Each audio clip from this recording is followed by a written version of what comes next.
live. Good morning, everyone. Thanks for being with us for the second day of the 2021 BPA. We are ready to go.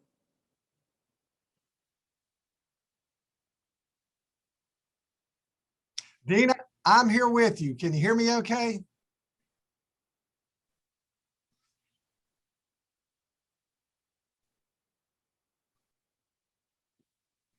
Dina, I'm assuming you can hear me okay. I lost your audio for just a moment there. So I just wanted to make sure we were all right before we get started. Yes, I think we're live and we're going to start over. Thanks for bearing with us for any technical difficulties. Good morning, everyone. Thanks for being with us for the second day of the 2021 BPA News and Advertising Conference. Joining us for the second day in a row is Kevin Slimp, who will talk to us today about improving design to increase ad revenue and quality. Yesterday, his session focused on getting people to pick up your paper. Kevin is an author, columnist, and founder of Newspaper Academy, which offers a wide range of training sessions designed specifically for those of you who work in the newspaper industry. He is also the publisher and CEO of Market Square Publishing, a major player in the religious publishing world, and is the director of the University of Tennessee Newspaper Institute. We encourage you to ask questions during the session. You can type your questions in the blue Q&A area of your screen, or you can chat with each other by clicking the green chat button. And at the end of the session, we'll share your questions with Kevin. Now I'll turn it over to you, Kevin. Thank you, Dina. I appreciate everybody being here today. It's great to be with you for a second day. And don't worry, I'm probably not going to keep you for the entire 90 minutes. I know that's a long time to sit in front of a screen. I suspect we'll probably go about an hour and 10 minutes or something like that and talk about creating more effective ads. You know, this is the most popular session I do this year. And matter of fact, this afternoon, I'll be doing it for both the Colorado and the Kansas Press Association conventions. And people really want to know how to bring in more revenue. And obviously, one of the best ways to do that is through advertising revenue. That's how we get most of our revenue. And if we can create better advertising that works better for our advertisers, then they're going to be happier and they're going to advertise more and everybody's happy. Usually during this session, we have both people who are selling ads and we have people who are designing ads and ad managers. And I think this is a good session for everybody. I think it's going to have something for everybody in it. So we're going to jump right into it after we look at another picture. I forgot we had that picture from Virginia up there. After we look at another couple of pictures from Virginia. That's Floyd, Virginia. If you've never been there, I've been there several times. And they do a bluegrass thing on the weekends that you should not miss. If you've never been there, I've made the 5-hour drive from Knoxville several times to attend that. And it's a good thing to do. Okay, I think we're about ready now. We're going to talk about creating more effective ads. If you have questions during the session, please put them in the chat area. Dina's going to keep an eye on that. And she's going to let me know later on. Yesterday, we had a few questions. She's going to let me know of any questions that come in while we're doing the class today. And she'll field them to me later on, and we will discuss those, okay? Well, I want to start out by talking about what we can learn from the big girls and the big boys in the advertising world. And I want to do that by looking at one of the most successful ad campaigns from last year, and it's called Impossible, or as you can see from the logo on there, I'm Possible. This ad campaign won a lot of awards for both print and digital. And it did a great job. And so we're going to see what we can learn from that. It was from a company called Hiscox. They provide insurance for small businesses. Now, I own a few small businesses. And when you're starting them, one of the hardest things to do is to get insurance. It really is. You have to have, for instance, I've got one of my businesses is in the book world. We're book publishers, and we have to have insurance before anybody will sell our books. So if we write anything in the books that we get sued for, that we're covered. So Hiscox covers small businesses. And they did this ad campaign last year that was incredibly successful called I'm Possible or Impossible. And I'd like to see what we can learn from this campaign. Now, here's one of the first ads that came out. This was a print ad, and we're going to look at both print and digital ads from this campaign today. My impossible: to take on my workplace bully. I started a business to take on all workplace bullies. My impossible. After being diagnosed with Parkinson's, starting my own business didn't seem as scary. My impossible. Surfing prepared me for my photography business. Now, Dina, I want to give you a heads up. If you're listening to me, and I suspect you are, I'm going to get you to field some responses in just a moment and let us know what people are saying. So be sure to get your camera and your microphone ready for that in just a moment, okay? Here's what I'd like you to think about. I'd like you to look at some of these ads from this I'm Possible or Impossible campaign. And I'd like to know from your perspective, what makes these ads effective? What makes these ads effective? And what I'd like you to do is, I can't see your chat area, but Dina can. And I'd like you to put in your responses there. And Dina, if you would see what people are writing in and let us know what people are writing in, just pop right on screen and let me know if you would. What do you think makes this campaign so successful? Now, I'll be honest with you. Usually when I usually do this session, I'm in charge of the technology, so I can actually, get your responses from you and put them on the screen and that kind of thing. I can't do that today, so I'm leaning on Dina to do that a little bit, and I don't see her with me right now. So let me tell you what people usually come up with, because we usually get similar responses every time I do this, okay? People will mention that the photos are very powerful, and they'll notice how the photos in this particular ad campaign are in black and white.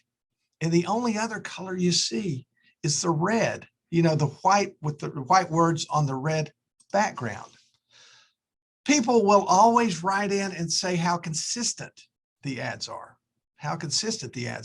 And they'll notice there's a lot of consistency from ad to ad. They all have similar looking photos in the background. They all have that same apostrophe with the words on top of it. They all have that same I'm possible or impossible tagline on them. And again, everyone mentions what we're doing is how the photos are so effective for this particular ad. Now, you may have noticed some other things. What I'd like to do, though, is talk for just a moment about this particular ad. Okay, this is one ad that they did, and you may look at that and you may say to yourself, how did they do that? How in the world did they do that? Well, we're not going to take a lot of time today talking about technical stuff, but I would like to talk about this for just a second. Would this take me forever to design this ad? And for those of you who are longtime users of InDesign and Quark and those kind of things, you'd say, no, this really wouldn't take that long at all. Others might say, how in the world do they get the words in there, that kind of thing? I'd like to take just a moment and show you how that's done for those of you that have never done it before. To speed things up a little bit, I've already gone into InDesign, and all this was, I had to look around to find out what they used, but what they used was a comma. It's an Arial bold. It's not an Arial black. It's an Arial bold comma. And this was what they used, and it looks pretty much like the one they have in their ad.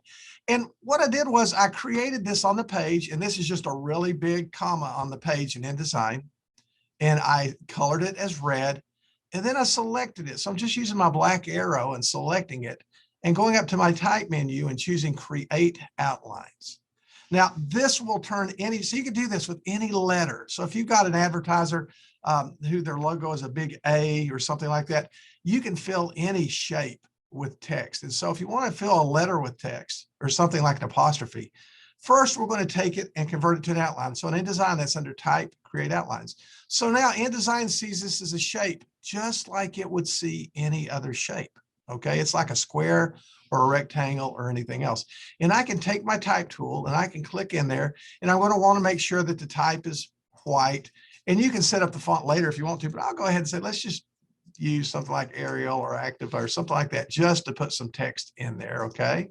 And that was pretty small text in the ad, so we'll try that. So let's try filling this up with some text. Now I'm just going to use what InDesign calls placeholder text to fill it up. And you can see how it fills the apostrophe with the text. Okay. Now the text might be a little bit bigger here, so we'll make it just a tad smaller. Okay. We'll make it just a tad smaller, and we'll add a little more text to the end so it fills it up. You'd obviously have the text you needed for the ad. Okay. So one other thing that I'd need to do here, though, right now, the text is touching the edge of the apostrophe, right? So with this apostrophe selected, and now remember, it's just a shape like a rectangle or an oval or something like that. With it selected, I can go into my object menu and use text frame options, and I can go in and inset the spacing so the text doesn't touch the edge. And that's how that was done. That's all there was to that. Okay, so not a hard thing to do. Add the logo, add the rest of it, and then you've got that ad. So no, it didn't take forever. It'd take maybe 5 minutes to do that ad. Now, I'll show you just for fun. There's the one that they did. And I went in and did the whole thing, and I had to create their logo from scratch and everything. But in just a few minutes, you can see how similar the one on the right is to the one on the left. So it wasn't hard to recreate this particular ad at all. Okay. And as I mentioned, you could do that with any letter, any shape that you wanted to do. You could fill it with text. Now, here's a digital ad. Here's a digital ad from this ad campaign. Okay. When you're courageous, things that seemed impossible become possible. One of the things you notice in the digital ads is they're very consistent with the print ad. You don't see the photo in this particular one, but they're very consistent with the print ads. You know, when you look at this, you know that it goes with those newspaper or magazine ads that we saw earlier. Now, let's talk about this, and then we'll get into some other things, but let's talk about a reason that this impossible is a very good ad campaign. One is there's a simple message. What's the message? It's possible. You can start a business. You can get insurance. You know, this is an effective campaign. It's an effective message. The last company I started was 3 years ago, was my book company. And I mentioned this earlier, but one of the hardest things to do was to find insurance for it. And so I didn't know about Hiscox at the time, but if I had seen these ads, you better be sure I would have been contacting them, looking online, getting more information about them. There's a simple message, okay? Let's talk about the message for a minute when we're designing an advertisement, because sometimes, you know, sometimes advertisers ask us for a little help. I was in the ad business for a long, long time, well, for a good while. And I actually owned an ad agency at one time years ago, and we were a pretty successful ad agency.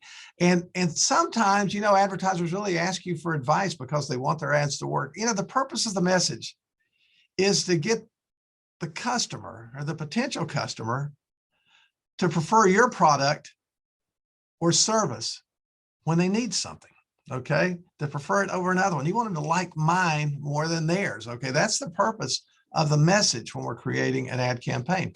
I want to talk about several different types of ad message strategies, okay? Now, you can't do all of these strategies in every ad. I know how it is. I've been in this newspaper business a long time. I know how it is. You've got advertisers that want you to put the history of their company in a 2-column by 2-inch ad. I understand that. But let's look at these strategies and remember, you can't do them all, but find 1 or 2 that will work when we're designing an ad, okay? An emotional strategy. An emotional strategy uses feelings to sell. An ad using this tactic should make the audience feel an emotional connection to the product or brand. My heart stopped, but with Metro Health, I won't. An emotional connection. If you read the small print at the bottom, you find out that her heart stopped while jogging. Any of us who jog or exercise or any of it, a lot of things, we would stop and pay attention to that ad, Metro Health. What do you notice about the fonts in this ad? Again, since I can't see your responses, I'll just tell you what people usually say about this, okay? But take a moment, and if you're with some folks in a group, which I know a lot of you are, take a moment and discuss this for just a few seconds. What do you notice about the fonts in this ad? One thing that you'll notice is they only use 2 typefaces in the entire ad, okay? My heart stopped, but with Metro Health, I won't. And proud sponsor of the comeback down at the bottom. Those are the same typefaces, okay? And then you see all the other text, and that's another. The only thing that's different in the ad would be the logo. You also notice that the logo in this particular ad is the only thing that is color in this ad. Now, I'm not for a moment suggesting that all of your ads should just be grayscale with one color on top of them. It just happens to be that the first couple of campaigns we've looked at today were, but it is a very effective tool.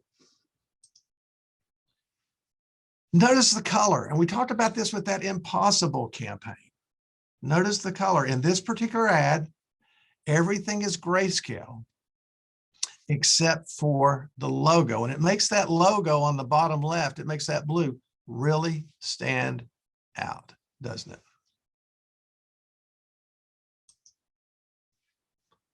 What about the photo? What do you notice about the photo? Where is it on the screen? Where is it on the screen? I want to talk to you about a thing called the rule of thirds. Now, those of you that have been designing ads for a while know the rule of thirds, but you don't hear it discussed as much as we used to. Let me go back. I hit the button just a little too quickly there. The rule of thirds, we don't hear it discussed as much as we used to.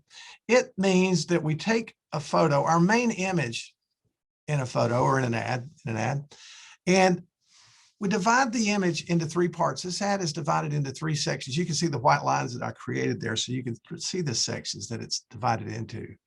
And the rule of thirds says that your main image should center exactly on one of those lines or in the middle of the ad, okay? So if you've got one main image, it should either be right in the middle of the ad or it should line up into one of those rules that divides the ad into thirds. That's what we call the rule of thirds.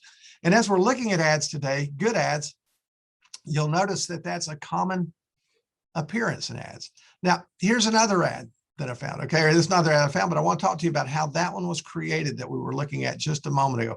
We can create our very own ad that looks very similar to the one that we were just looking at. I'm going to pop over into Photoshop here. And again, to save us a little time, I've already got this on the screen. And let me show you how they got that text behind the head. If you notice in that last ad, part of the text went behind her head. I know a lot of you know how to do this, but for those of you that don't, here's how that happened, okay? Here's how that happened. What I did was I took the photo, which was something like this. It was a different photo, but I took the photo and then I created a new layer in Photoshop, okay? I created a new layer in Photoshop and I copied the part of her head that I want to go over the text. So I just kind of took my lasso tool over here, okay? And I took a few more seconds than this to do it, but I just kind of selected the area that I want to cover up any text that I wanted to cover, okay? And I copied it and I pasted it on a new layer. So I had a layer that looks just like this. And as you can see, all you can see on this layer is the part of her head, okay, the part that's going to cover up the text. So we had the background. We put that on top of it. We don't see it because it's right on top of the photo. And then we created the text and we put it on a layer between, if we didn't put it between the text that we just created. So, okay, there we go. We put the text on there and then we moved the copied layer with her head on it above the text. And you can see how it appears to cover the text. Now, in Photoshop, and I'll let you Google this to figure it out, you can distress text, but I would suggest you can just get distressed text. You can just get typefaces or fonts that are already distressed. And that's what I did here, okay? And that's how that particular effect was created in Photoshop.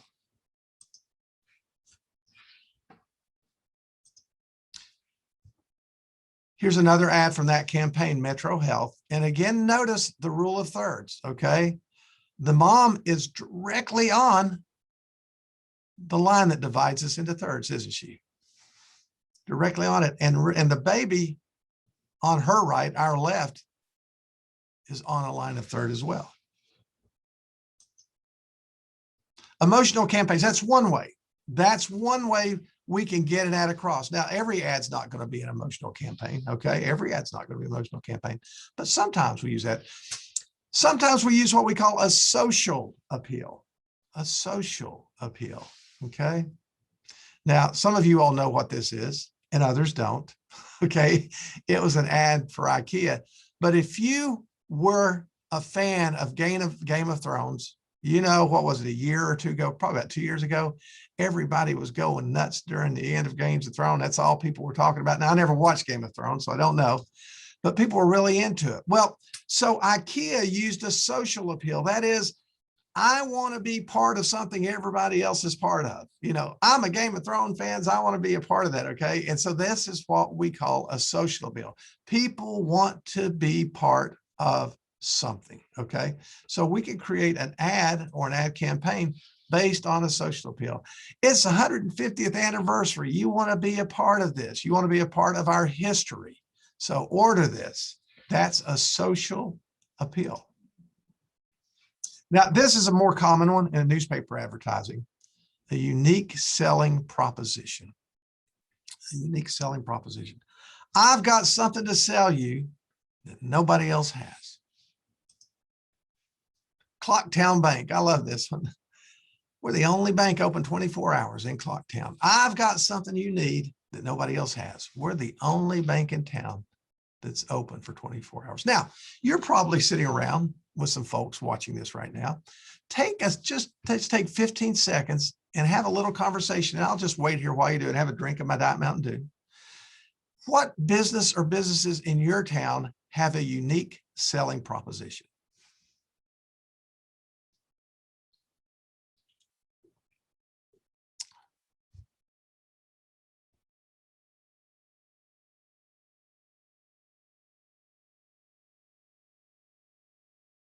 I was with Ryan Doran in a webinar just a few days ago. We were doing one on sales, and he mentioned how important it is to pause sometimes on a sales call.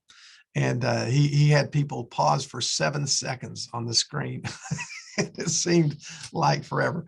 But what's a unique business in your town? What has a unique selling? 15 dairy-free keto lunches under 15 minutes. The nerve reached. I went by Polancho's, which is just down the street from my home the other day, and they had a big sign up saying, we now have a keto menu. And probably not a lot of Mexican restaurants have a keto menu. And so a unique selling proposition.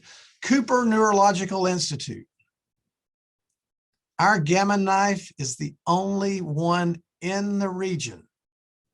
Its superior technology eliminates the need for traditional brain surgery. You better believe if I hear there's an issue with my brain, you better believe if there's an issue that I'm going to need to see a surgeon about that, I'm going to go find out about Cooper after seeing this ad, because I'd really rather use, at least it sounds like the ad, I think I'd really rather use their Gamma knife than traditional surgery. Okay.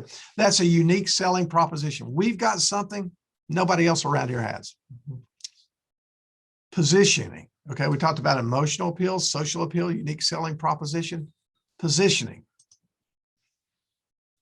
This identified a product as the best in comparison to others. Now, this is, now, you know, in the newspaper business, we have these best of things every year or so, right? You may do more than one, where people come in online and they pick the best Italian restaurant, the best Mexican restaurant, the best hair play, you know, the best everything, right? And we do that for a couple of reasons. One is it's good reason, but it's also a great way to get ads from these people, isn't it? Okay. Positioning. We're number one in customer service. Okay. Now, here's back to that Cooper Bone and Joint Institute that we were looking at just a few minutes ago. Here's a different ad from them. The concussion and brain injury program at Cooper treats and manages all head injuries, including sports concussions. If I've got a child in high school sports and he or she gets hurt in a game, I'm going to remember this ad for Cooper, right? I'm going to remember this ad for Cooper. They're number one, according to this ad, in the area for that type of thing. I like this one because the name of the town that this ad came from, Steel number one. We're number one. We are the best in this town. That's what we call positioning in advertising. And then, of course, there's brand image. Brand image. Brand images may play the most important part in how consumers perceive a brand. It encompasses everything from the colors in a logo to the imagery and the marketing material. It's crucial to stay consistent in your imagery so your customers or your consumers think of the advertiser when they see these ads. Free service tire company since 1919. You know, the town where I live in Knoxville, Tennessee, not too far from a lot of you. Just down the road from me, I live not too far from Kingston Pike, which is the main thoroughfare for town. Just down the road is Cokesbury Church, and it's a huge Methodist church. And I think I saw in the paper they run about 8,000 or so. It's just this big church. But you know what? You don't usually see the word Cokesbury on things. You see bumper stickers all over town. I don't know why churches have bumper stickers. You see these little bumper stickers all over town, and it's just the C. And you drive down the road, and in front of their buildings, you see this C. And every now and then you see the word Cokesbury with it, okay? But this is brand logo. People in Knoxville, Tennessee see this, and they know that it's the logo for Cokesbury United Methodist Church, okay? Nike doesn't even have to put their name on ads anymore, and they haven't for a long time, do they? You know the brand. You see it, you know it's Nike. They don't have to put their name on there anymore. Starbucks, same way. Starbucks, we see so many of them now. We see their logo so much that we know that's Starbucks, okay? So what makes this campaign, this impossible campaign that we were looking at, so successful? So we talked about a simple message, okay? Secondly, the layout and design of the ads were very clean. Very clean. And I know there's a lot of designers in the audience today. And I know that some of you are talking to each other, because a lot of times when I'm doing this webinar, I can see, you know, I can have people write to me and they say to me, man, that's really a clean ad. That's really a clean ad. This is a design and a layout that's very clean. You know, I love this ad. This is from Paris, Tennessee, which is out about 5 hours from me in West Tennessee. And Karen Geary did this ad, and I just love it because she took an actual bottle, prescription bottle, from the pharmacy, and I'm sure that she cleaned up the text and the logo on it. But this is what the bottle looks like, and it's very clean, very easy to understand. Anybody that sees this ad immediately realizes who this ad is for. The hometown pharmacy, okay? And in the Impossible campaign that we were looking at, and we're going to look at other things, but in the Impossible campaign, the tagline is very memorable.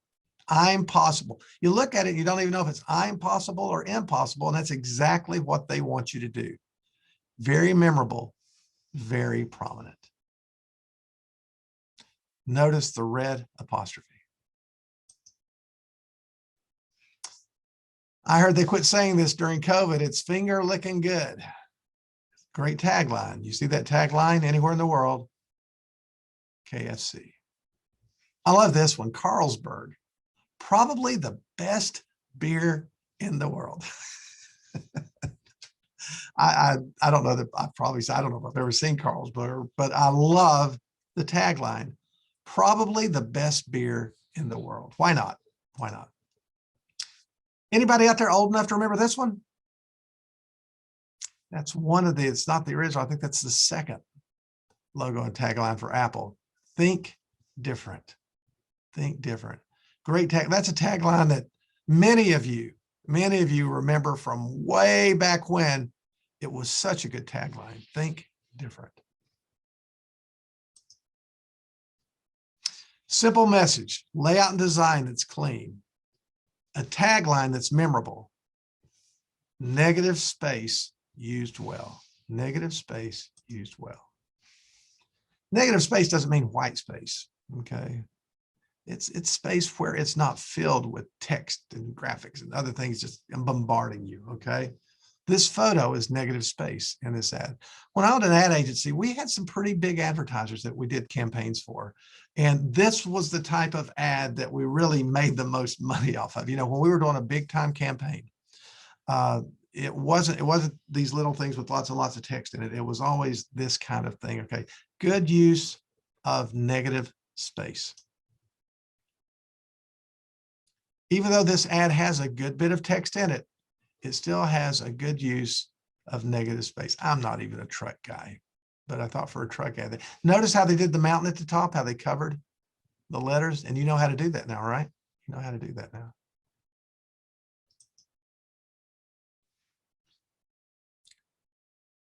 sometimes do a game called good ad or bad ad. Okay. And people always love this ad. Okay. People always love this ad. Good use of negative space. I love this one. We wish you a scary Halloween. You have to think for a second whether that's a Pepsi or a Coke ad, and then you realize it's a Pepsi ad, and the Coke is scaring everybody. You know, I went to this true story. I went to the Coke Museum about a week and a half ago in Atlanta. I took somebody down to Atlanta that'd never been there, and it's not too far from here, and took them to the Coke Museum. And, you know, if you go, and I wasn't thinking that morning, I had a Pepsi t-shirt on. I honestly wasn't thinking, because one of my favorite t-shirts is a Pepsi t-shirt I've got. It's real soft. And I had that on. And when you go in the Coke Museum, when you're in line, they'll come up to you and say, I'm sorry, you can't come in with that shirt on. And they give you just a second to think about what you're going to do. And then they take a big Coke t-shirt and put it over it. And so you love them because they just gave you a new t-shirts. So this ad always makes me think of that. We wish you a scary Halloween. A good choice of typeface. Now, a lot of you all were probably here yesterday when we were talking about getting people to pick up your paper. And we were talking about good typefaces for body text and headline text. Well, today we're talking about advertisements. And I want to talk about good choices of typeface. Okay. Now, the difference between, I don't think I have a slide up that says this, I made, but the difference between a typeface and a font is when you think about Helvetica and Times and Nimrod, these are typefaces. Okay. These are typefaces. When you think of Helvetica Bold or Helvetica Italics or Helvetica 10 points, that's a font. A font is a subcategory of a typeface. So I actually saw the question come up on Jeopardy one time, so I was glad I knew the answer. Not that I got anything for it, but that's the difference. Just so you know, typeface, when you talk about Helvetica, you're talking about a typeface. When you say the font we use in our newspaper is Helvetica 9 or Helvetica 11, that's a font. Okay. So current font trends, geometric fonts are really in right now. Now, there's several reasons they're in. One is clean is in right now. Geometric fonts are very clean. But a big reason that geometric fonts are so popular right now is they transfer between print and digital so well. Geometric fonts look so much better and cleaner on a screen than a serif font does, for instance, okay? And so geometric fonts are really in. I've got a good friend, Mark Leiter, and he and I walk West Town Mall when the weather's bad. And we usually get a few miles in there. And one day I was talking to him about geometric fonts. And this was, you know, maybe a year and a half ago, probably right before the pandemic hit. And I was talking to him about geometric fonts. And I said, yeah, they're really, really popular right now. They got popular about 2 years ago. And he said, look at all the logos on the stores. They've changed a lot of them. And he was right, because I don't know if you ever noticed when you're in a mall or in a shopping area that stores will tweak their logos. They won't usually totally change them, but they'll tweak them. And now most of the stores have geometric fonts in their logos. And so Acumen is maybe my favorite geometric font. It's one of my favorite too, for sure. Okay. Acumen, that's in the Adobe collection. So if you're a Creative Cloud user, which most of you probably are, you have Acumen, you have access to that. Okay. Other geometric fonts. The other one that I probably like, along with Acumen, is Active Grotesque. That's also in the Adobe collection. So if you have the Creative Cloud, you've already got it. You can just download it for free and use it if you've already got the cloud. So that's an option for you. Lots of other good geometric fonts. Those are in for ad design right now. I also use those for headlines, you know, quite a bit. Handwritten fonts are really in right now. Handwritten fonts are really in right now. Okay. And you can Google these fonts. A lot of them, if they're, and I don't usually recommend people get free fonts unless they're from good manufacturers. This actually, TrailMade is a good free font. And so you can Google it, TrailMade, and download it and find it. It's really popular. Handwritten fonts are really popular in ad design right now. Something Wild. And in some of these, if you look on the corner below them, I've put the link to where you can find these, okay? Something Wild. Now, what had happened with some of these fonts I'm showing you now is there was a company that made them, a great company, and I'll mention the name in a minute, it's Retro, and they were selling these a year ago or 2 years ago, and then they just released them out to the public. So a lot of them are free now. So you just Google those. Modern scripts are in ad design right now, modern scripts, okay? And there are a lot of good modern scripts out there. We'll talk about bad scripts and bad fonts in a few minutes. But there are a lot of good modern scripts out there. All the ones that I've put on the screen right now are in the Adobe Typekit. They're part of that Creative Cloud collection. So if you're using InDesign or Photoshop or those kind of things, the CC version, you already have access to all of these modern scripts. But modern scripts are really in ad design right now. Now you say, what do you mean when you say they're in? Well, it's not because Kevin likes them better, although I do. I like things that are in. But when people look at an ad or look at a page or anything else, subconsciously, they make an opinion about that ad right away, you know? And so if you use certain fonts, and we'll talk about those fonts in a minute, but if you use certain fonts, when they look at the ad, subconsciously, without them even knowing it, they think outdated, not going to buy that, not going to look at that, outdated. Why would I look at that? Okay. But then other fonts will make them actually look at it because it looks clean and new and modern. And so that's what we're trying to do in our ad design. Now, for those of you that don't know how to get all these fonts that come with your Adobe collection, if you've got Adobe Creative Cloud, which has, been out for what, 6, 7, 8 years now, so you're probably using it. If you've got Adobe Creative Cloud, if you're an InDesign user or a Photoshop user, you can go right up these, you have access to all these fonts where if you buy them, they're about $15,000 or $20,000 now to buy the collection, but that would be silly. You could just get the Creative Cloud instead. But you have access to all these. And the easiest way to get them is when you're in an Adobe product, let's say you're in InDesign, just go up to your font area where you select a font and you'll see Find More underneath the name of the font. If you'll click on Find More, all of their fonts will show up below there with a little image showing you what it looks like, okay? And you can just click on a little cloud and it will download it. Okay, it'll download it and add it to your computer. It'll be there. It'll be there, okay? So that's how we do that. You can do that in Photoshop, Illustrator, InDesign. Just go up to where your fonts are located, click on the Find More button, and download. If you don't see it there, you're probably using an older version of InDesign or Photoshop or whatever that doesn't have that, okay? Retro slab fonts. Retro slab, what we call slab fonts are really in right now in ad design. Now, I wouldn't use these for the headlines in my newspaper, but they're really in for ad designs right now, okay? Now, here's the interesting thing. When you're in InDesign or Photoshop or whatever, and you go up and you're saying, I wonder what slab fonts are available in the Adobe collection. Well, go up and click on that Find More button and type in the word slab. And guess what? Or type in any word that you're looking for something, okay? So, a minute ago, we were looking for other types of fonts. Just type in a word that sounds like the font and see if it pops up. So slab starts bringing up different slab fonts in the Adobe collection, okay? Now, I'll mention some other really good slab fonts for you. This one's from Retro Supply Company, okay? Zing Rust. Just do a Google for Zing Rust font. That's a nice slab font. Okay. Adobe Typekit has what they call a retro glamping font pack. If you just go up to Typekit, that place where you can download fonts from Adobe, if you type in slab or glamping or something like that, a lot of times they'll put a bunch of them together so that you can download them at the same time. So you can look for things like that as well. Hello Stockholm. Now that's not a free typeface, but I really like it. I really like it. Last time I looked, it was $14.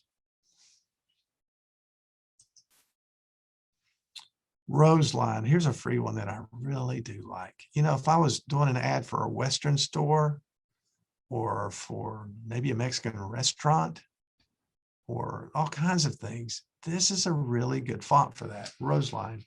It originally came from Retro Supply Company. Just Google it to find it. Ansley Display, we all use that same font. I've even forgotten what it was called now. It's been so long since I've used it, but in football season, we all use that same font that we use for football. It looked a little like this, but a little outdated. Well, here's one that you can now use for football or whatever that's a little more up to date. Ansley Display. Looks like I found that one on behance.net. Cast Iron. Another good slab font.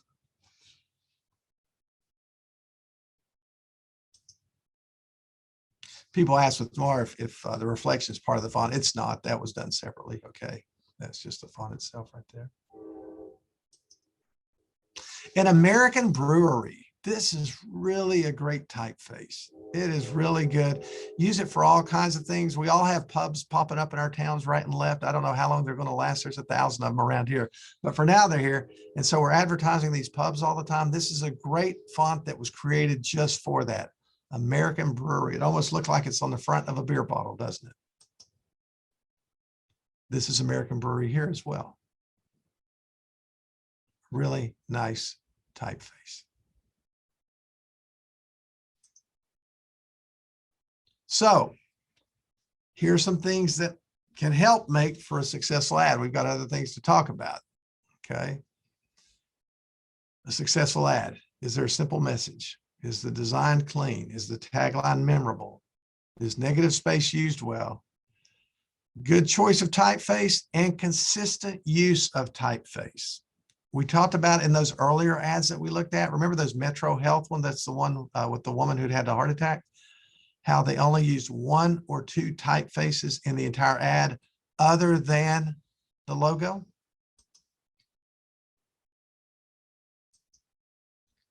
This is one typeface. This is a second typeface. That's all they used in the ad. Okay. And the logo doesn't count. That's its own thing. Okay. This ad only uses one typeface through the entire ad. It only uses one typeface through the entire ad. The only thing they see that's different is the logo, Merchants Fleet Management, on the bottom corner of the ad. We're going to talk about the color use in this ad as well. Notice the color of those apples and the color of the logo. That's not an accident. That's not an accident. All these are the same typeface.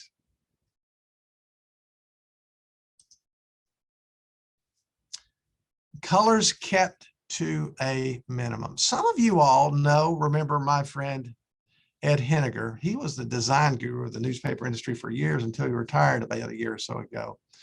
He and I have taught a lot of classes together on page layout. And one of the things he talks about in page layout is you never use any colors for text except for black. Now, we're not talking about ads. We're talking about page layout. The only thing that should be in color on a page should be the photos, according to Ed, because anything else draws the attention away from the photo. Well, we do want to keep our colors to a minimum, or the colors can overwhelm the ad. And instead of noticing what the ad's about, people just see all those colors. So that doesn't mean all your ads need to be grayscale with one color on top. It doesn't mean that at all. Most of your ads won't be that way, okay? But we do want to keep our colors to a minimum. You remember this ad from just a minute ago, Merchant Fleet Management. Notice that about the only colors you see in this ad, even in the photo, red, blue, and green. That's it, right? Red, blue, and green. Everything's just red, blue, or green. Most of it's red, and the red happens to match the color of the logo. We're going to be talking about that, but we really want things to match the color of the logo in our ads.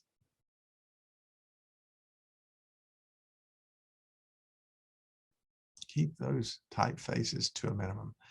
And colors that are consistent with the logo color. I just mentioned that, okay? But it's important that in our ad, the colors be consistent. I've mentioned this ad that Karen did that I like a lot, okay, that I like a lot. And you can see that the colors are consistent with the bottle, okay? Everything works with the bottle. So she only used red. Everything else was the color that was on the bottle already. Colors consistent with the logo. You know what I like about this one is the gold in the logo almost matches the gold in the building. So I just thought that I'm sure that there's some reason for that. They probably did the logo to match the building or something. But yeah, the colors in this ad work with the logo.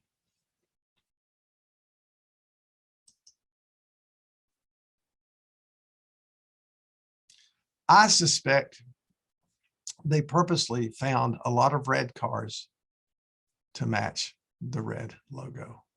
Okay, I suspect that's what they did. You know, the number one color for cars is black, so it would be unusual that most of your cars would be red and blue. Most cars out there are black these days.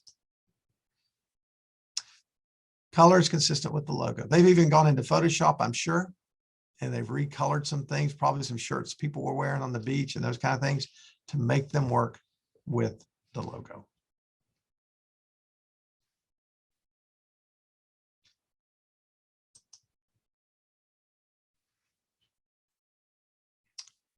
Good photos that don't overwhelm the message. Good photos that don't overwhelm the message.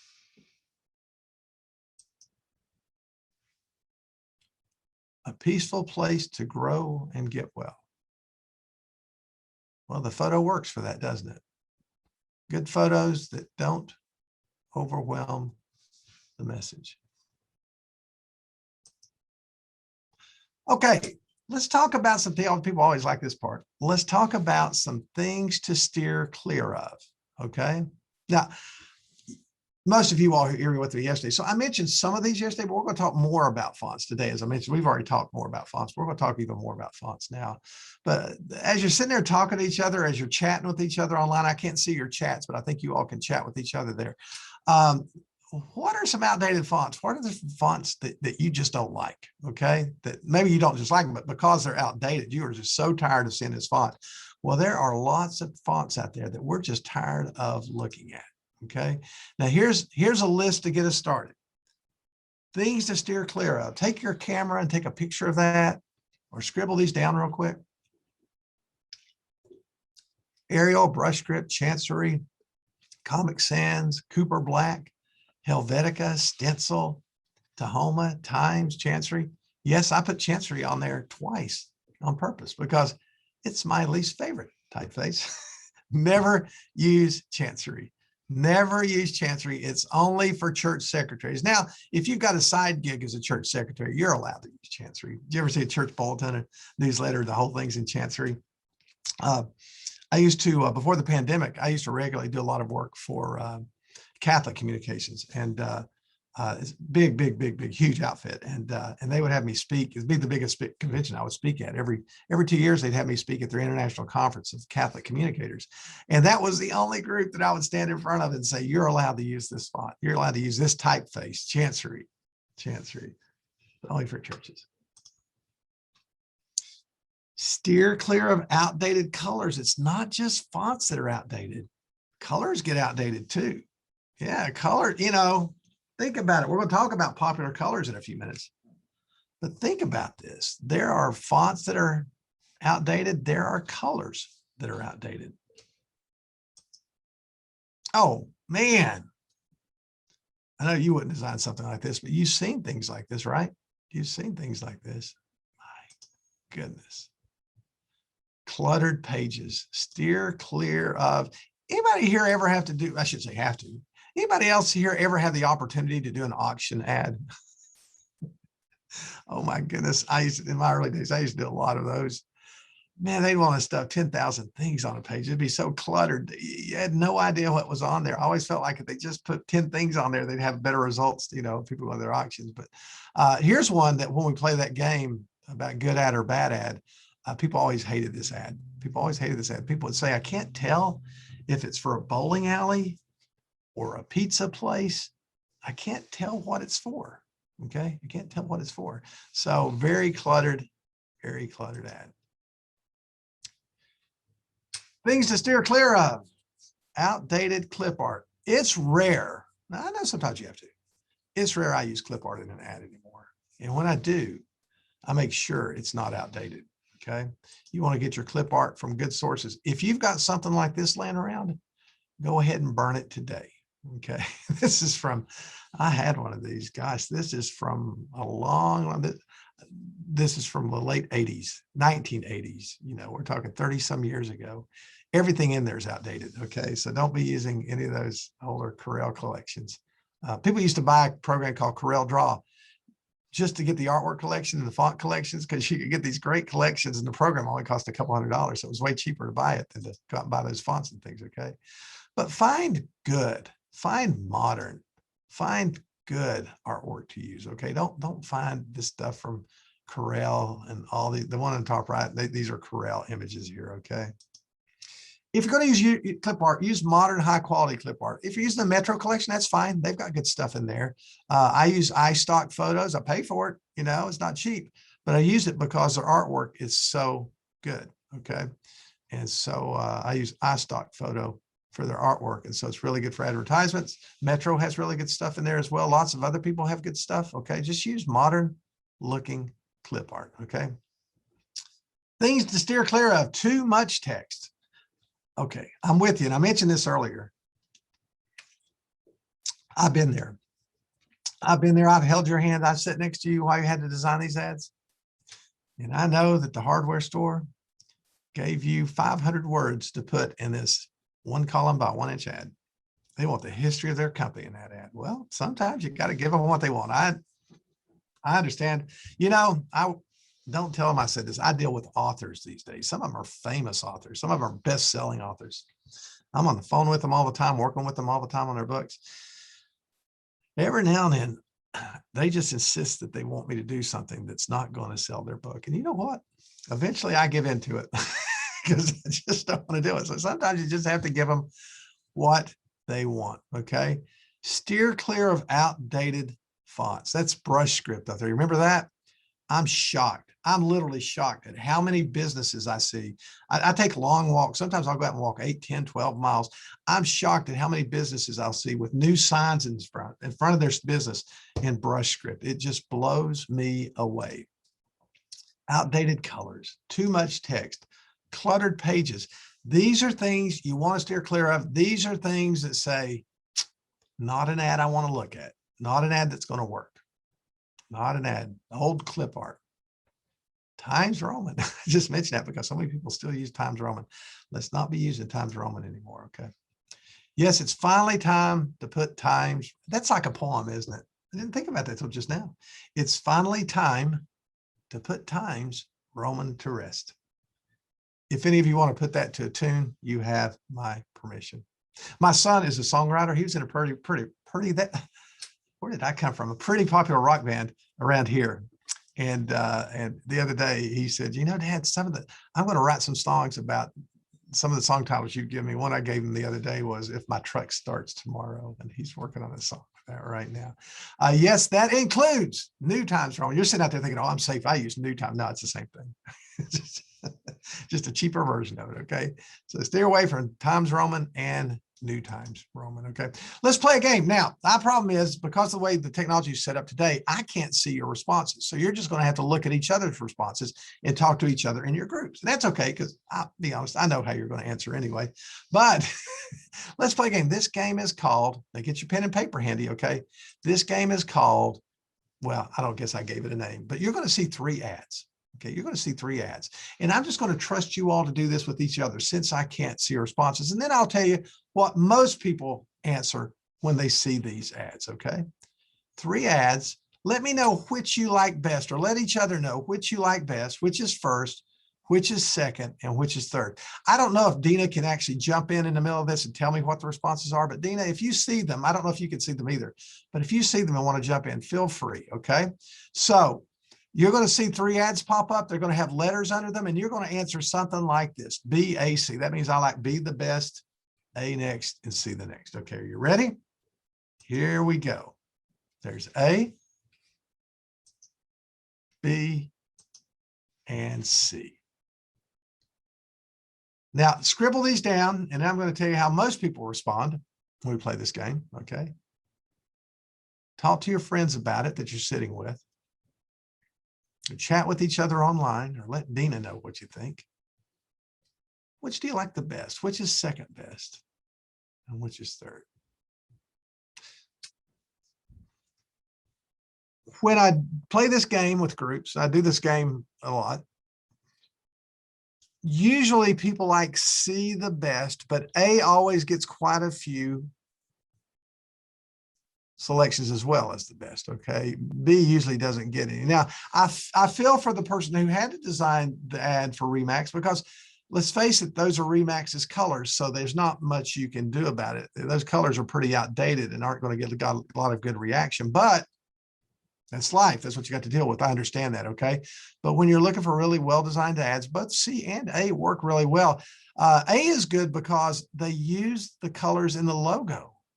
And look, the photos they use, because the tractors are those colors, obviously, match the color that they used in the ads. So they did a really good job of matching the ads with the colors of the logo and the photos and everything else.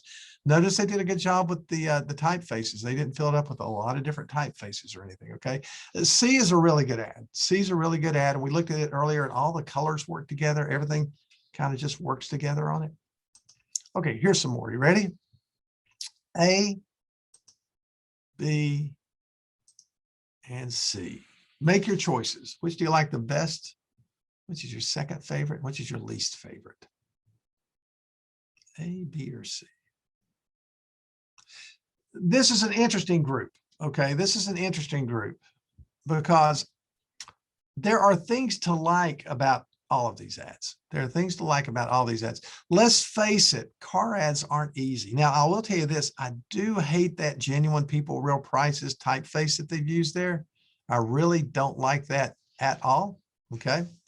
But car ads aren't easy. They're just not easy. Okay.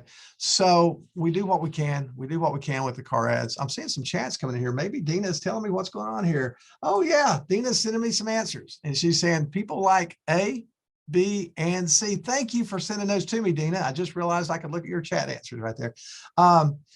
You know, here's the interesting thing. People like A, and let me tell you why they like it, but then I'm going to tell you one thing I don't like about it, or maybe a couple of things I don't like about it. A usually comes in first in this contest, okay? Because the colors are very consistent. The fonts match each other. The ad makes sense. You know what it's for when you see it. I used to say I didn't like QR codes in ads, but you know, they're kind of coming back. They went away for a while and now they're kind of back. So, okay. Here's what I don't like in this ad though, is the white text on the gradient background. There's a good chance that that's not going to look really clean. This ad will look good on a screen, you know, on a digital ad, but on the page, that's going to have some issues with printing, possibly, unless you've just got a great press. Okay. Here's our next three. These are all going to be grayscale ads. Okay. These are all going to be grayscale ads. A, B, and C.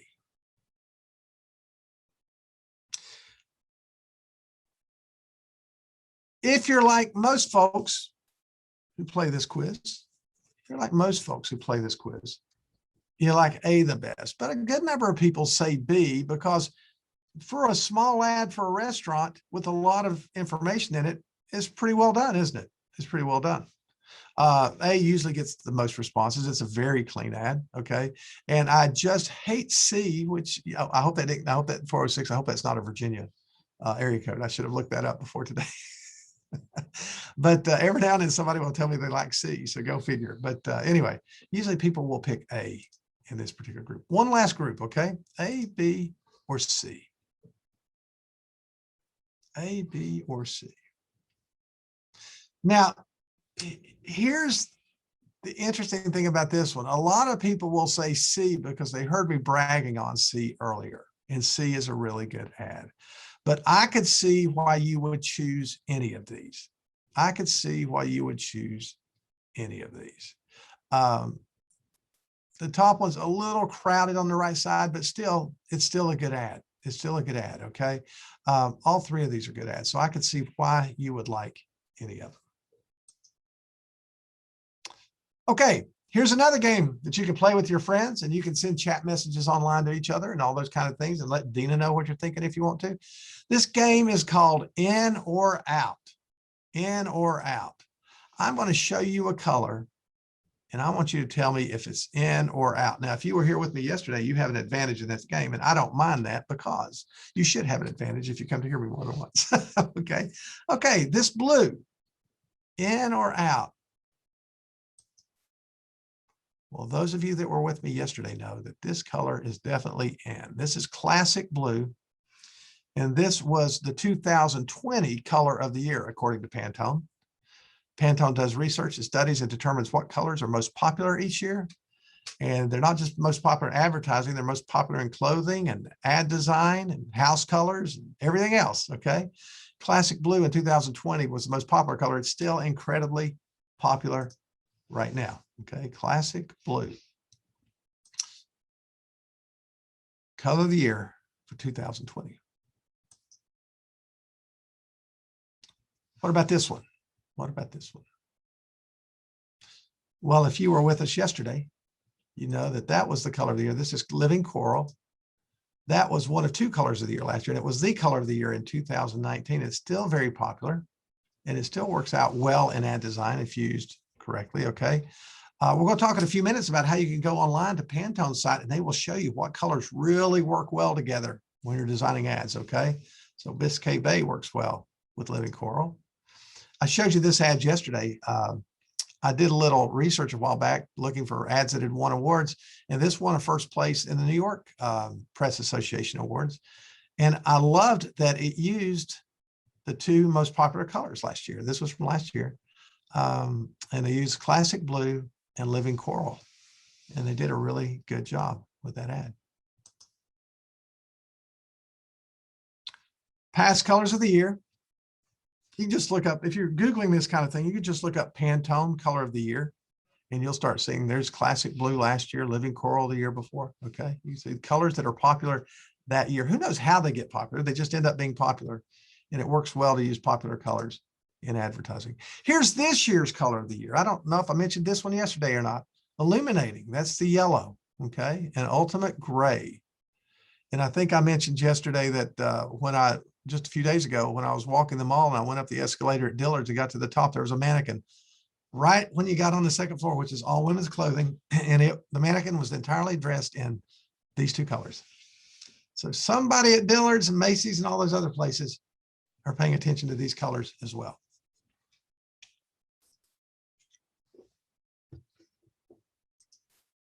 Now, this is information you're really going to want to use, okay? Whether you're on the ad sales side of things or on the design side of things, this is good stuff to know, okay? If you Google Pantone color of the year, you will find something. You'll find this. I found this, and man, I love it. This is something new, something that they've been using for just a little while. And you can go up, and I typed in, now I know you see all these numbers up here, 130647. Well, that's the official. I typed in illuminating. That's what I typed in. And it gave me all these options. And I clicked on the illuminating yellow, which is popular this year. And it shows me colors that work well with it. Okay. These are colors that work well with it. So I do a lot of book covers. Now, I'll tell you what, I am doing a series of books right now. There's 23 of them. And they're all going to have similar covers because they go together in a series, but they're using two different colors on each cover. Okay. And at first, when I started doing that, which was about 6 or 8 months ago, I was having to come up with, okay, this is good what this is. And then I found this, and now I just go up and I say, okay, I'm going to use this color. What looks good with it? And I find it works. And the authors always are loving their covers right now. So this is a good place to search for colors. Okay. I typed in living coral. That's what I typed in on the lineup here. And then it brought up that official name, but there's living coral. And here are colors that work with living coral. Okay. So Google Pantone color matching or something like that, and you'll find this.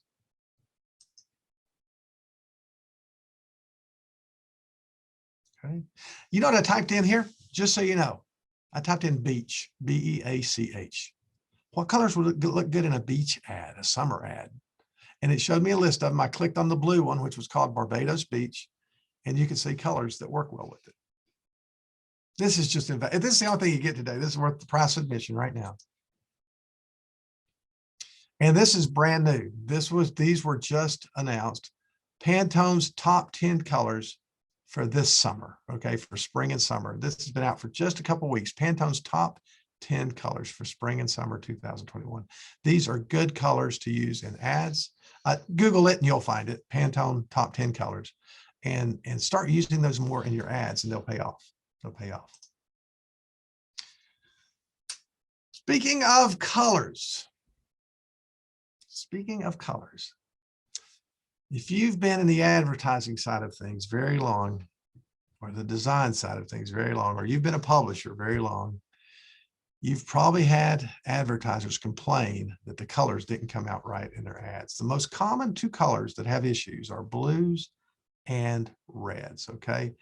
I've been at papers many, many times. They say, while you're here, please help me. Our biggest advertiser is threatening to pull out because they say the blue logo always comes out looking purple. Did you see how that one looked a little more purple? I changed it on you there for a second, okay? The blue logo always ends up looking kind of purple when it prints. Now, let's think about that for a second. Why would that logo look purple? Well, the reason is when newspapers are printed, they're almost always printed in CMYK, you know that, cyan, magenta, yellow, and black. And if blue had a little bit too much magenta ink in it, it would come out purple on the press. So let me show you what I would do about that, okay? We're not going to have a full-blown lesson in this, but I'm just going to show you where you find it, okay? If you have blue, let's just throw some blue on here real quick, okay? If you have something blue on the page, well, that was a lousy way to do that. Sorry, used the wrong tool. You'd think I'd know that since I've been teaching Photoshop for 30 years. There we go. If you have blue on the page, a photo that's blue, I'm just going to put blue ink on here just for the heck of it, okay? If you have blue, and it always ends up looking, when it's printed on the screen, it looks blue, kind of reflex blue, but it always ends up looking kind of purplish when you print it. What you want to do is you want to select the blue and remove a little bit of the magenta ink out of it. And so here's how you want to do that. In a photo, just go up to your select menu in Photoshop and choose color range, okay, color range, and click on that blue in the photo. So if it's the ball team wearing blue uniforms, it'll just select the blue ball. Hold down your shift key and click on blue 2 or 3 times in the photo, and that will make a more accurate representation. And then you've got a fuzziness bar up here. So you can choose things that are more or less blue, okay? And the white area in here shows you what's blue in the photo. So it shows us the rectangle right here, okay? Okay, so you want to go, that's your color range. So we're going to go to color range, select color range, and you're going to tell, you want to select everything that's blue in the image. Or another way to do it, which is an easier way. I just want to mention color range to you. That's how you can select everything of one color. An easier tool is under the image menu, image adjustments, replace color, which works like color range. Image adjustments, replace color. Take your mouse, click on the color, click 2 or 3 times with your shift key down. That makes it more accurate. Use your fuzziness bar to select more or less of the blue in the image. And now this is what I want to show you. At the top, this little rectangle at the top shows you the color that you've selected, okay? At the bottom, it shows you what the color is going to end up when you finish using this tool, okay? Click on this result box right here. Click on this result box and see this line of colors. We call it the color wheel because it's really a circle. It's really an oval that goes over and over, but they can't do that on the screen. So the red on the top is the same as the red on the bottom. If I've got too much red in this blue, that means there's a little bit too much magenta ink. So I've got a couple of options here. One, I could take this and pull it down just a little bit, this little triangle, pull it down just a little bit. Or I could go over here to my color separation, cyan, magenta, yellow, and black. And I could just reduce the amount of red a little bit. Let's just reduce that 80 to 75, okay? Or to 78. It doesn't have to go down a lot, or to 77, okay? Now, on the screen, the colors may look almost the same, but when it prints on the page, just pulling out a little bit of that magenta ink is going to make the blues print blue instead of purple. The same thing works for red. If your reds are coming out kind of an orangish brown, that means they've got too much yellow in them, right? So go in and pull out a little bit of that yellow ink. Now, we're getting toward the end here, so let me throw a few things at you. You're designing an ad in Photoshop. What do you need to know? Well, here's some handy things to know if you're designing an ad in Photoshop. One is keep a few things in mind. When you create the file, and you know this already, but I've got some new folks out there, so we'll throw this in for them. Always create the file size as the actual. So if the ad is 4 inches wide by 3 inches tall, in Photoshop, create a document that's 4 inches wide by 3 inches tall, okay? Make the resolution for the ad 300. So when you're creating the Photoshop document, 4 inches wide, 3 inches tall, resolution of 300. Now 300 is not the resolution we save our photos in when we're printing them on the page. 240 is a better resolution for that, okay? 220 or 240. But if we're designing an ad in Photoshop, 300 is your best resolution normally for designing an ad, okay? And in Photoshop, you may or may not know how to do this, okay? But if you do, after you save the Photoshop document, it's always save it as a Photoshop file, so you can go back in and change it later. Then convert the text to outlines and then save the ad. And that way, you know, you can't have any font issues down the line, okay? Best formats, if you're saving something out of Photoshop, if you're saving an ad out of Photoshop, good formats are EPS, TIFF, always save TIFF with LZW. That says LLZ, it's LZW, LZW compression, okay?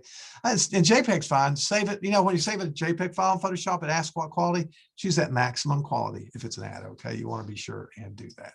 Okay, and PDF files fine. I don't usually save them as PDF files from Photoshop because you don't really achieve much by saving a PDF file out of Photoshop. You might as well save it as a JPEG or TIFF or something else. But any of these will work. Any of these will work fine. Okay. Now, if you've got, let me go back because I had a little note on that at the bottom. JPEG files are much smaller if saved as EPS than distilled. If you've got an ad that the file size is going to be really big and you'd like to make it a lot smaller, here's a little hint for you. Save it as an EPS file from Photoshop and then run that EPS file through your Acrobat distiller, okay, using a high resolution option. And the file size will come out much smaller, which means it'll print better on the page, but you'll still retain the quality. So what if you're designing an ad in InDesign? We're designing an ad in InDesign. Here are a few things to keep in mind when you're designing an ad in InDesign.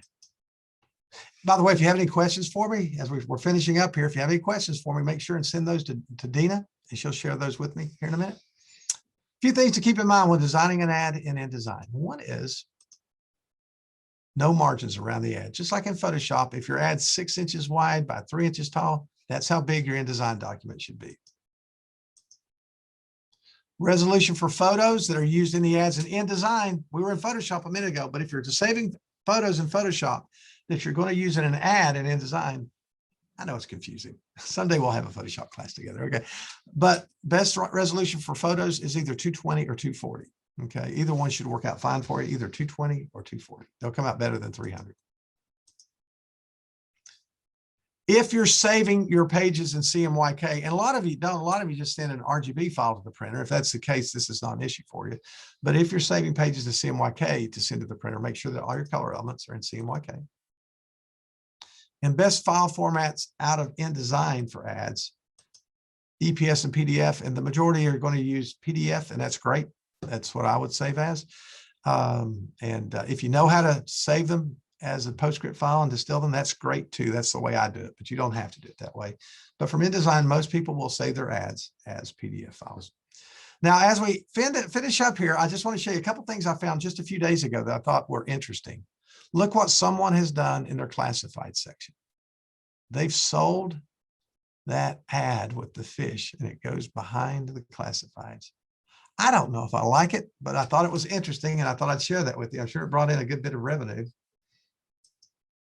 I saw this photography collection and I thought, what a great idea for an ad campaign, because you could do this, not using these photos, but if you had an advertiser that was willing to pay enough for it or willing to create photos for you to use, you could go out and use the ingredients that they use in dishes and you could use those in an ad campaign, okay? I thought these were great. I just love these when I found them. And I thought, how well something like this, and it's not hard to do.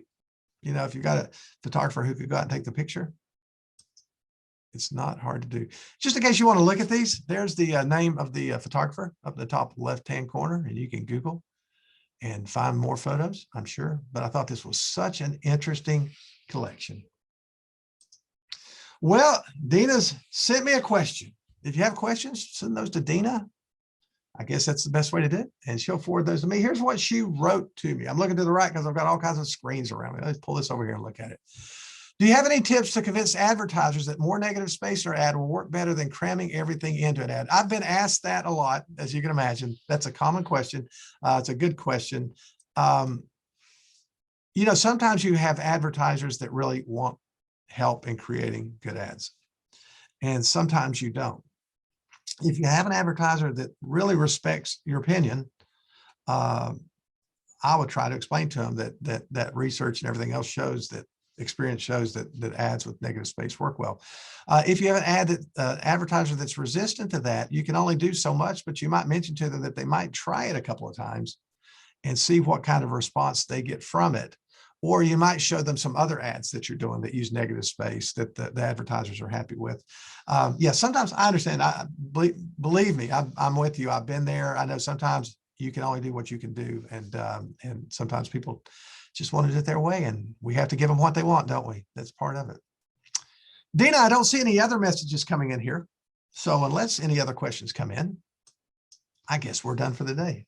I got to tell you something. I've really enjoyed being with you today. You know, I'll tell you a funny story. Last night, about 11 o'clock, after I finished working on a book, I said, well, let me pull up what I'm going to do with the Virginia group in the morning, make sure everything's ready. And I had lost my most recent file for this. So I redid this presentation from scratch last night about 11 o'clock. So Dina, I was working on this 2 or 3 hours last night before we got together today. Oh, wow. So that meant I knew the information when we got together today. Hey, Dina, thank you for having me. And I really appreciate the newspapers in Virginia. If you're ever trying to find me, it's my name, Kevin at kevinslimp.com. You're always welcome to contact me. I get questions for newspapers every day, and I try my best to get to all of them and answer them. Dina, anything else from you? I'm checking to see if there's any other questions, and I don't see any. Okay, great. So I want to thank you for joining us again today. I think you had a lot of good information, and I hope we can all walk away with it a little more knowledgeable. And just to remind everybody, the recording of this session will be available for 90 days. So if you got in the middle, you can still go back and rewatch the entire session. Or if your pen wasn't fast enough. I thought you were going to say a recording of this is available for $9.95. Hey, thank you everyone for joining us. Dina, thank you for inviting me. And I look forward to working with all of you again sometime. Take care now.